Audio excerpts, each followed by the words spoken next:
بسم اللہ الرحمن الرحیم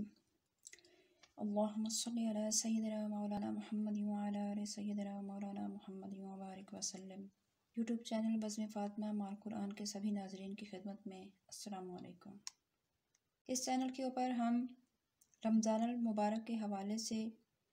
فقہی مسائل کا سلسلہ شروع کر رہے ہیں۔ اس میں ہم رمضان کریم اور روزوں کے متعلق فقہی احکام جان سکیں گے انشاءاللہ تعالی۔ روزہ ایک ایسی عبادت ہے کہ اسلام میں یہ ہمارے بنیادی فرائض میں اس کا شمار ہوتا ہے۔ آج سے لگ بھگ 14.5 صدیاں پہلے اللہ تعالیٰ نے مسلمانوں پر رمضان کریم کے روزے فرض کیے۔ آج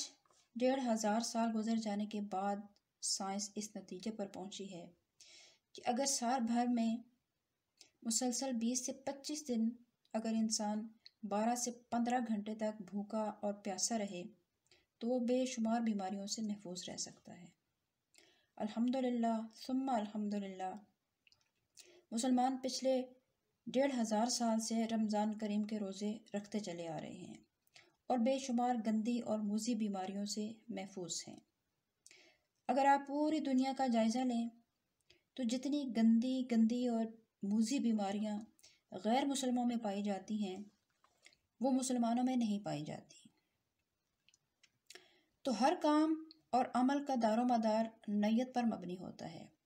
کہ کوئی بھی عمل ہم کیوں کر رہے ہیں۔ مومن کے ہر کام میں یا تو دنیا کی کامیابی مضمر ہوتی ہے یا آخرت کی فلاح، یا پھر دنیا اور آخرت کے دونوں ہی جہانوں کی کامیابی مطلوب ہوتی ہے۔ بات نیت کی چل نکلی ہے تو سب سے پہلے ہم روزوں کی نیت کے متعلق ہی بات کر لیتے ہیں۔ ہم اپنی ہر ویڈیو میں 1-2 احادیث مبارکہ اور کچھ فقہی مسائل بیان کرتے رہیں گے انشاءاللہ تعالی، لیکن سب سے پہلے میں یہاں سورہ بقرہ کی آیت نمبر 182 سے 187 تک کی تلاوت کرتی ہوں، جن میں اللہ تعالیٰ نے مسلمانوں کو رمضان المبارک کے روزے رکھنے کا حکم فرمایا۔ اعوذ باللہ من الشیطان الرجیم، بسم اللہ الرحمن الرحیم۔ یا ایہا الذین آمنوا کتب علیکم الصیام کما کتب علی الذین من قبلکم لعلکم تتقون ایاما معدودات فمن کان منکم مریضا او علی سفر فعدۃ من ایام اخر وعلی الذین یطیقونہ فدیۃ طعام مسکین ومن تطوع خیر فهو خیر لہ وَأَن تَصُومُوا خَيْرٌ لَكُمْ إِن كُنتُمْ تَعْلَمُونَ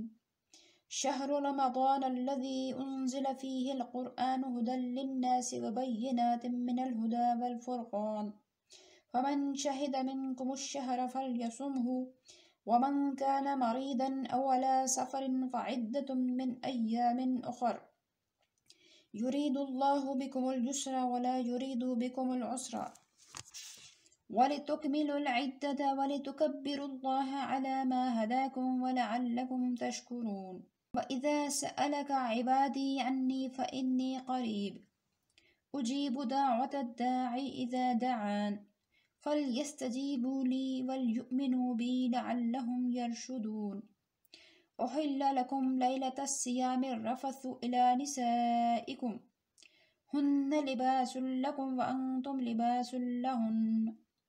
علم الله أنكم كنتم تختانون أنفسكم فتاب عليكم وعفى عنكم فالآن باشروهن وابتغوا ما كتب الله لكم وكلوا واشربوا حتى يتبين لكم الخيط الأبيض من الخيط الأسود من الفجر ثم أتموا الصيام إلى الليل ولا تباشروهن وأنتم عاكفون في المساجد تلك حدود الله فلا تقربوها كذلك يبين الله آياته للناس لعلهم يتقون صدق اللہ العظیم۔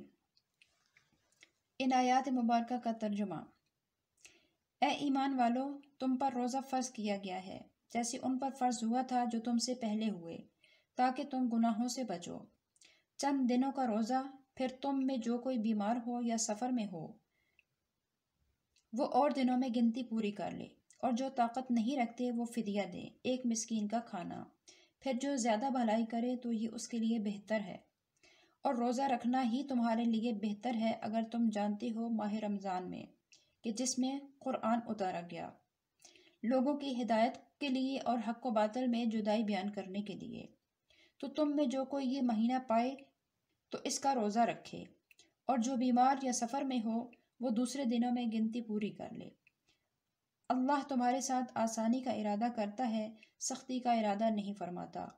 اور تمہیں چاہیے کہ گنتی پوری کرو اور اللہ کی بڑائی بولو کہ اس نے تمہیں ہدایت کی، اور اس امید پر کہ شکر گزار ہو جاؤ اس کے۔ اور اے محبوب صلی اللہ علیہ وسلم، جب میرے بندے آپ سے میرے بارے میں سوال کریں تو میں بہت ہی نزدیک ہوں، دعا کرنے والے کی دعا سنتا ہوں۔ جب وہ مجھے پکارے تو انہیں چاہیے کہ میری بات قبول کریں اور مجھ پر ایمان لائیں، اس امید پر کہ وہ ہدایت پائیں۔ تمہارے لیے روزے کی رات میں عورتوں سے جمع حلال کیا گیا، وہ تمہارے لیے لباس ہیں اور تم ان کے لیے لباس۔ اللہ کو معلوم ہے کہ تم اپنی جانوں پر خیانت کرتے ہو، تو تمہاری توبہ قبول کی اور تم سے معاف فرمایا، تو اب ان سے جمع کرو اور اسے چاہو جو اللہ تعالیٰ نے تمہارے نصیب میں لکھا، اور کھاؤ اور پیو اس وقت تک کہ فجر کا سفید ڈورا سیاہ ڈورے سے ممتاز ہو جائے، پھر رات تک روزہ پورا کرو اور ان سے جمع نہ کرو اس حال میں کہ تم مسجدوں میں معتکف ہو۔ یہ اللہ کی حدیں ہیں، ان کے قریب نہ جاؤ۔ اللہ اپنی نشانیاں یوں ہی بیان فرماتا ہے کہ کہیں وہ بچ جائیں۔ یہ تو وہ آیات ہیں قرآن کریم کے اندر کہ جن میں اللہ رب العزت نے مومنین کو روزہ رکھنے کے حکم دیا جن میں۔ اب ایک حدیث مبارکہ ہے، صحیح بخاری اور مسلم میں ابو ہریرہ رضی اللہ تعالی عنہ سے مروی ہے کہ حضور اقدس صلی اللہ علیہ وآلہ وسلم فرماتے ہیں کہ جب رمضان آتا ہے تو آسمان کے دروازے کھول دیے جاتے ہیں۔ ایک اور روایت میں ہے کہ جنت کے دروازے کھول دیے جاتے ہیں۔ ایک اور روایت میں ہے کہ رحمت کے دروازے کھول دیے جاتے ہیں اور جہنم کے دروازے بند کر دیے جاتے ہیں،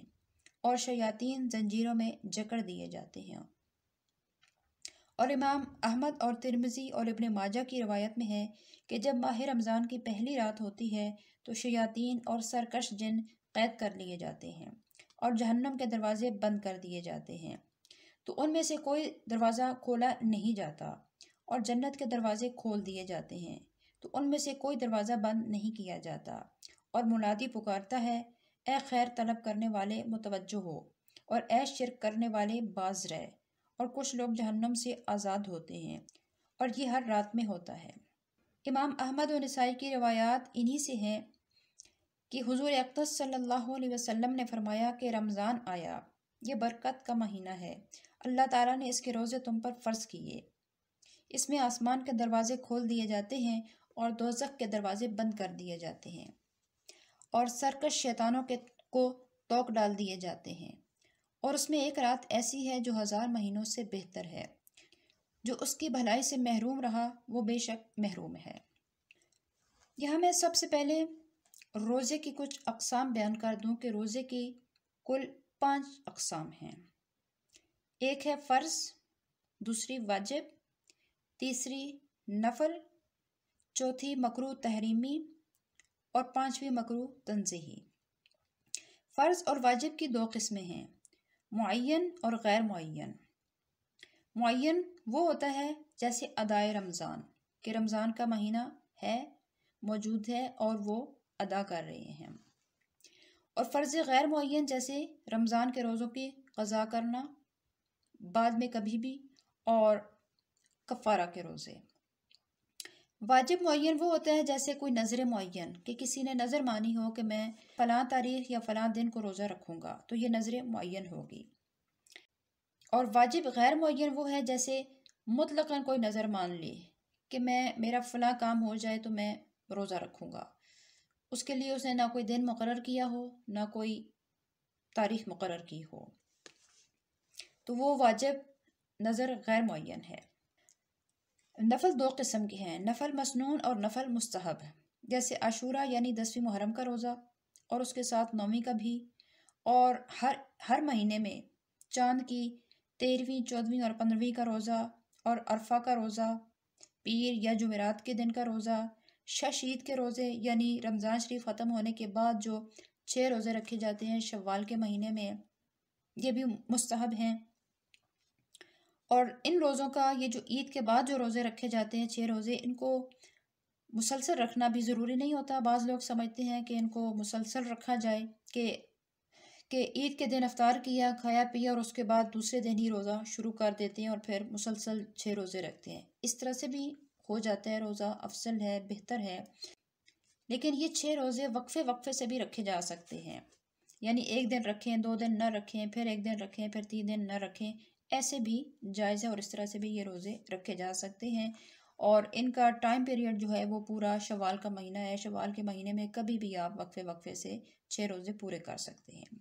اس کے علاوہ صوم داؤد علیہ السلام یعنی ایک دن روزہ رکھنا اور ایک دن نہ رکھنا۔ داؤد علیہ السلام ایک پیغمبر تھے جن کا یہ طریقہ کار تھا کہ وہ ایک دن روزہ رکھا کرتے تھے اور ایک دن روزہ نہیں رکھتے تھے، تو یہ بھی مستحب ہے، رکھیں تو ٹھیک، نہ رکھیں تو اس میں کوئی حرج نہیں، کوئی گناہ نہیں۔ اور چوتھی قسم روزے کی مکروہ تنزیہی، جیسے صرف ہفتے کے دن روزہ رکھنا، کہ ہفتہ عیسائیوں کا مقدس دن ہے اور اس دن وہ لوگ روزہ رکھتے ہیں، تو اس خیال سے روزہ رکھنا کہ یہ عیسائیوں کا مقدس دن ہے اس لیے میں روزہ رکھتا ہوں، یہ مکروہ تنزیہی ہے۔ اسی طرح ہندوؤں کے کچھ خاص دن ہوتے ہیں، ان دنوں میں وہ روزے رکھتے ہیں، تو ان خاص دنوں کے روزے رکھنے بھی مکروہ تنزیہی ہیں، اس نیت سے اور اس ارادے سے رکھنا کہ اس دن چونکہ ہندو رکھتے ہیں اس لیے ہم بھی رکھیں گے۔ صوم الدہر یعنی ہمیشہ روزہ رکھنا، کہ کبھی روزہ چھوڑنا ہی نہ، ہمیشہ ہر روز روزہ رکھنا، یہ بھی مکروہ تنزیہی ہے۔ صوم سکوت یعنی ایسا روزہ جس میں کچھ بات نہیں کرنی۔ بعض لوگ ایسا بھی روزہ رکھ لیتے ہیں کہ میں روزہ رکھوں گا لیکن کوئی بات نہیں کروں گا، تو یہ روزہ رکھنا بھی مکروہ تنزیہی ہے۔ صوم وصال کہ روزہ رکھ کر افطار نہ کرے اور دوسرے دن پھر روزہ رکھ لے،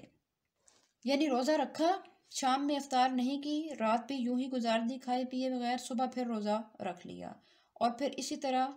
پورا دن آگے اس نے روزہ رکھا، پھر شام ہوئی اس نے روزہ افطار نہیں کیا، پھر آگے روزہ رکھ لیا۔ مطلب بہت سارے روزے، بہت سارے دنوں کے روزے بغیر افطار کیے اگر کوئی رکھتا ہے تو یہ بھی مکروہ تنزیہی ہے۔ تو یہ جتنے میں نے گنے یہ سارے مکروہ تنزیہی کی اقسام ہیں۔ اور مکروہ تحریمی جیسے عید کے دن کا روزہ رکھنا، چھوٹی عید کے دن کا، یکم شوال، عید الفطر کے دن کا روزہ رکھنا، اور ایام تشریق کے روزے رکھنے۔ ایام تشریق یعنی 10ویں ذی الحج، 11 ذی الحج، 12 ذی الحج اور 13 ذی الحج، یہ 4 دن، ان 4 دنوں کا روزہ اور یکم شوال عید الفطر والے دن کا روزہ، یہ 5 دن کے روزے سال بھر میں رکھنے مکروہ تحریمی ہیں، اور مکروہ تحریمی جو ہوتا ہے وہ حرام کے قریب ہوتا ہے۔ ہم اپنی آج کی ویڈیو کو یہاں پہ ختم کرتے ہیں، یہ سلسلہ ابھی جاری رہے گا، رمضان شریف اور دیگر روزوں کے احکام، فقہی احکام کے متعلق یہ سلسلہ چلتا رہے گا۔ آج کا سبق ہم ختم کرتے ہیں، دعا ہے کہ اللہ تعالی ہمیں اسلامی تعلیمات کو پڑھنے کی، سمجھنے کی اور ان پر عمل کرنے کی توفیق عطا فرمائے، اور ہم سب کو رمضان کریم کے روزے رکھنے کی اور اس کی برکات حاصل کرنے کی بھی توفیق عطا فرمائے۔ آمین۔ السلام علیکم ورحمۃ اللہ وبرکاتہ۔